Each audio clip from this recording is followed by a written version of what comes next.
In Murdoch Mysteries Season 19, Episode 5, a single spark of genius becomes the key to a crime so unexpected, it leaves even Detective Murdoch questioning the cost of progress.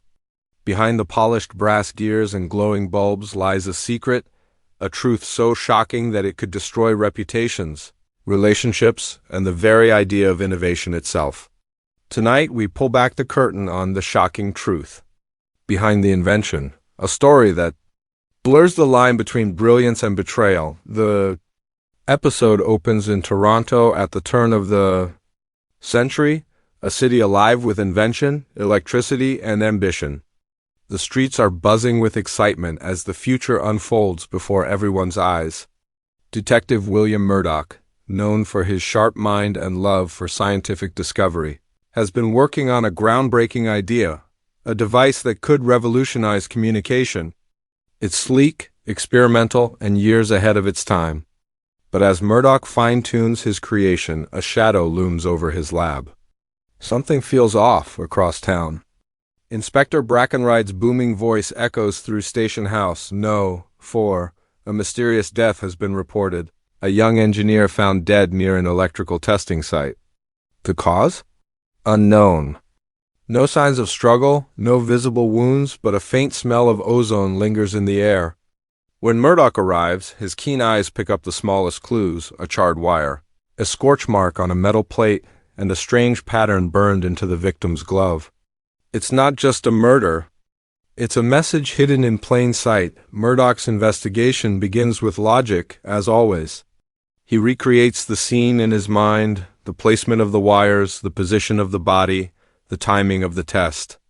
Every detail speaks to him like a coded language. Dr. Julia Ogden, ever the voice of reason and compassion, examines the body and confirms the impossible. This wasn't an accident. Someone knew exactly what they were doing. Her tone carries both shock and sorrow. The deeper Murdoch looks, the clearer it becomes that the invention, his invention, may have been at the heart of it all. A similar prototype, one he had shared only with a select few, seems to have been altered and used for something deadly. Betrayal cuts through the air like electricity.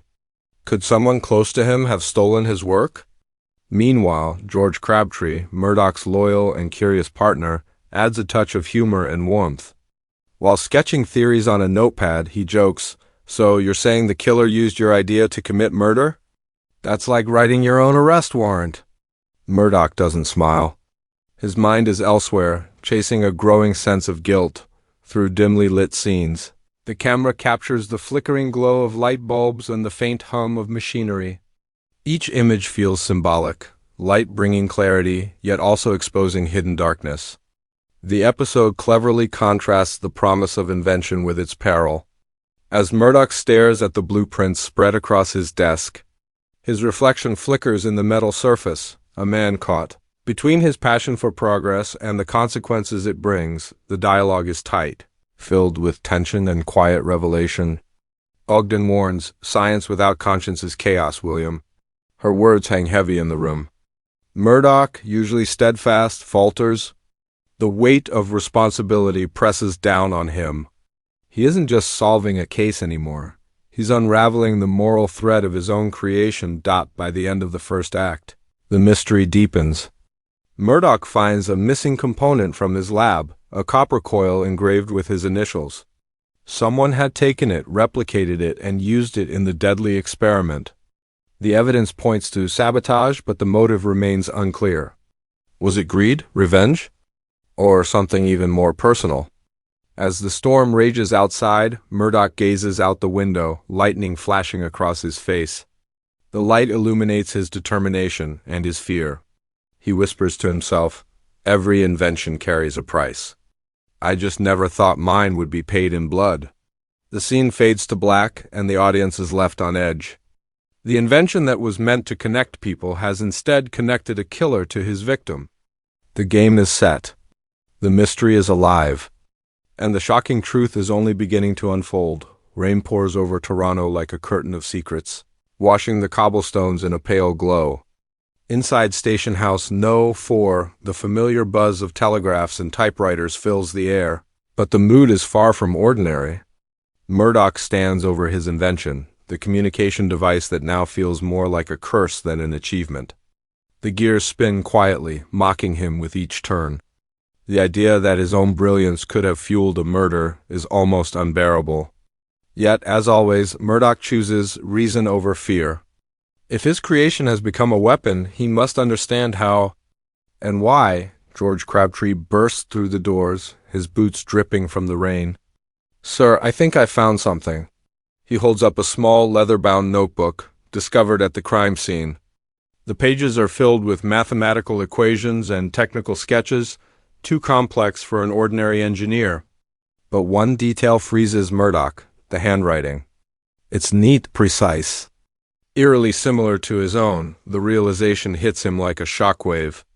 The killer isn't just using his ideas, they're copying his style, his thinking, even his methods. It's someone who understands his mind, someone who has studied him closely. Could this be the work of a rival inventor? Or perhaps someone within the police force? Murdoch takes the notebook back to his lab. As the thunder rolls outside, he works under the dim glow of gas lamps, connecting wires, testing theories, and retracing the killer's steps. The camera pans across the cluttered desk, stacks of blueprints, flickering bulbs, and scattered tools. Each object tells a story of obsession. He reassembles the prototype, his hands trembling slightly as he connects the final wire. A faint hum fills the room, and then a sudden spark. Murdoch flinches. The device works, but differently. It emits a low pulse, almost like a heartbeat. Dr. Ogden enters quietly, her voice gentle but wary.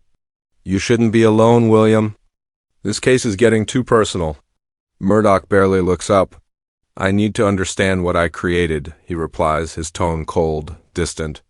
Julia studies him for a moment, seeing not the detective, but the man, burdened by guilt, yet driven by curiosity. She knows that look too well.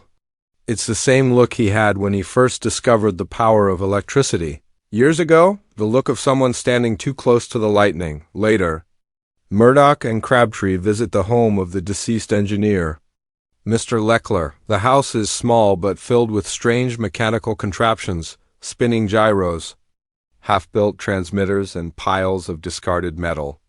On the wall, a photograph catches Murdoch's eye, Leckler shaking hands with a familiar figure, Professor Jasper Linwood, a known rival inventor and a man who once accused Murdoch of playing God with science. The tension thickens. Linwood had motive, access, and a dangerous ego. That night, Murdoch confronts Linwood in his workshop. The scene is heavy with steam and the hiss of machinery. Linwood smirks as Murdoch accuses him of stealing his design. "You think you're the only man with vision, detective?" Linwood retorts. "You invent to solve crimes. I invent to change history." Their argument is charged, not just with anger but with ideology, two men of science. Standing on opposite sides of morality. Back at the station, Inspector Brackenride slams his fist on the desk. "I don't care about your gadgets or theories, Murdoch. I want results." His gruff voice cuts through the tension. Murdoch remains calm but resolute. He knows the truth is hidden in the data, the energy readings, the sequence of charges, the timing of the pulse. He recreates the fatal moment, mapping each variable like a chess move. Slowly, the puzzle begins to reveal itself. The invention wasn't just a communication device, it was capable of transmitting energy wirelessly. A revolutionary idea, but deadly in untrained hands. The victim had been experimenting with it, unaware that someone had tampered with the settings. The surge of power overloaded the device, electrocuting him instantly. But the sabotage was precise, too deliberate to be random. As Murdoch pieces together the circuit, he notices something chilling, a component replaced with a cheaper, unstable material. The modification bears Linwood's signature style. But when he compares it with evidence from the crime scene, he finds something that doesn't add up. The fingerprints don't belong to Linwood at all. They belong to someone inside the police department. The revelation sends a shiver through the story. The real traitor isn't outside Murdoch's circle, it's within it. Someone he trusted. Someone who knew exactly how to use his invention, and how to frame another for the crime.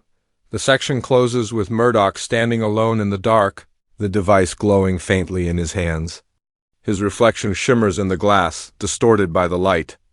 Every discovery, he murmurs, casts its own shadow. The music swells as the camera pulls back, leaving viewers suspended in the storm of suspicion and guilt, a world where truth and invention are no longer allies, but rivals in a deadly game. The storm outside finally begins to ease. But inside Murdoch's world, the real thunder is only beginning. The clues have aligned, the evidence has spoken, and what it reveals is far more personal than anyone expected. The fingerprints that linked the murder weapon to the police department weren't from some faceless officer or unknown saboteur. They belonged to someone Murdoch trusted completely, Constable Henry Higgins. The revelation hits like a gut punch. Higgins, the mild-mannered officer known more for his good heart than his intellect, confesses under the heavy gaze of the detective. "I didn't mean for anyone to die, sir," he stammers, tears in his eyes. "I just wanted to prove I could build something like you." His words hang in the air, fragile and heartbreaking. Murdoch listens, silent, the weight of responsibility pressing harder with every second dot as Higgins explains. The shocking truth unfolds. He had secretly borrowed Murdoch's blueprints, intending to improve them and present the invention at an exhibition. But when Leclerc the engineer discovered the theft and threatened to expose him, panic struck. Higgins tried to disable the device, but his tampering caused the fatal surge instead. The tragedy was never planned. It was born from envy, ambition, and fear. Murdoch's face hardens, but his eyes reveal deep sorrow. The man before him isn't a murderer in cold blood. He's a mirror of what Murdoch himself could have become if pride had taken the place of reason. "You wanted to be seen," Murdoch says softly. "To matter." Higgins nods through trembling hands. "You make it look so easy, sir. Being brilliant." Those words pierce deeper than any accusation could. The moral weight of the episode begins to take shape. Murdoch realizes that his endless pursuit of invention, while noble, has inspired imitation and danger. His brilliance, once a beacon of progress, has become a spark that ignited someone else's downfall. In this quiet, devastating moment, the show asks a timeless question. Is a great mind responsible for how others use its ideas? In the next scene, Murdoch walks through his darkened lab. The invention sits in silence, the once humming machine now just cold metal. He reaches out and disconnects the main coil, the same copper piece engraved with his initials. The sound of the disconnect, a sharp metallic click, echoes like a full stop to his creation. Dr. Ogden enters, her face pale but calm. "You did what you had to do," she tells him. Though both know the cost of that decision, their conversation is quiet, filled with unspoken regret. Julia reminds him, "Science is not evil, William. But it can be dangerous when wielded without humility." Murdoch looks at the dormant invention and whispers, "Then perhaps humility should come before discovery." It's a line that sums up the entire episode, and perhaps Murdoch's entire journey. The episode's ending scene brings the story full circle. Higgins is led away in handcuffs, his head bowed, the rain now a soft drizzle outside. Murdoch watches through the glass, his reflection merging with Higgins's silhouette, a haunting visual metaphor for the thin line between genius and folly. Brackenride stands beside him, lighting a cigar. "You can't blame yourself, Murdoch," he says. "A man's responsible for his own mistakes." Murdoch answers quietly, "Perhaps. But sometimes our inventions carry pieces of ourselves, and when they fall, so do we." The narration then slows, the camera lingering on Murdoch as he places the invention into a locked cabinet. The flickering light bulb above him dims, symbolizing the fading hope of a man who once believed science could solve everything. As the music swells, we see Julia's hand gently rest on his shoulder, a moment of human connection amidst the chaos of creation and consequence. The final shot is powerful. Murdoch turns off the last lamp in his workshop. The room falls into darkness. But one faint glow remains, the invention still pulsing faintly. As if reminding him that progress can never truly be silenced, the credits roll, leaving viewers with a haunting realization. The true mystery of this episode wasn't about who killed Leclerc. It was about what drives people to create and how that same drive can destroy. The shocking truth behind the invention isn't just mechanical. It's moral. It's emotional. It's human. And as the narrator's voice fades out, every discovery demands a sacrifice. The question is, who must pay it? The screen cuts to black, leaving the audience in the same silence Murdoch now carries within him. The rain has stopped. Toronto glistens beneath a soft golden dawn, its cobblestone streets still wet with the echoes of last night's storm. Inside Station House No. 4, the world moves on, reports are filed, evidence is sealed, and another case is officially closed. Yet for Detective William Murdoch, nothing feels complete. The invention sits locked away in his lab, a silent reminder of how fragile the line between progress and peril truly is. This final act of the episode doesn't rely on explosions or grand reveals. Instead, it lingers in the quiet aftermath, the stillness where emotion lives. Murdoch's reflection in the dark glass of his lab mirrors the audience's own thoughts. How far should one go in the name of discovery? At what point does invention stop being about helping humanity and start feeding one's ego? The show leaves these questions unanswered, trusting viewers to wrestle with them long after the credits fade. Dr. Julia Ogden's closing scene is subtle yet powerful. She visits Murdoch in his dimly lit office, carrying 2 cups of tea, a simple gesture that contrasts the complexity of the past events. They don't speak for a long time. Then, Julia breaks the silence with a quiet truth. You can't unmake the world, William. You can only hope to make it wiser. Her words summarize the entire philosophy of Murdoch Mysteries, that science, though born from curiosity, must always answer to conscience. Murdoch looks up at her with tired eyes. Perhaps the world doesn't need another invention, he says, half to himself. Perhaps it just needs fewer regrets. Julia smiles faintly. That, too, is an invention learning when to stop. The two share a rare moment of peace, framed by the warm glow of the gas lamp. It's not triumph that ends the story, but understanding, the quiet kind that only comes after loss. As the camera pans out, the narrator's voice returns, calm, reflective, and tinged with melancholy. In a world racing toward the future, some truths refuse to stay buried. The brighter the light of progress, the darker the shadows it casts. This narration captures what makes Murdoch Mysteries so timeless. Each episode isn't just a whodunit. It's a mirror held up to our own era. The story of the deadly invention isn't just about 19th century Toronto. It's about us, the viewers, living in a world still grappling with the same moral dilemmas. We invent faster than ever. We connect more than ever. And yet, the question remains, are we wiser than the minds who first dreamed of progress? The emotional weight of Higgins's downfall lingers, too. His story isn't just a subplot, it's a reflection of the human desire to matter, to be seen, to create something lasting. That's why his confession stings, because it isn't evil that drove him, but longing.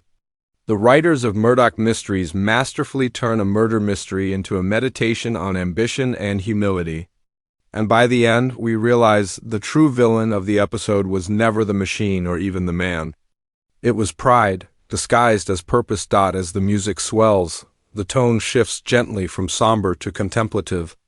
Viewers are invited to look back at Murdoch's journey across the years, his constant push for discovery, his clashes with authority, his moments of doubt and grace.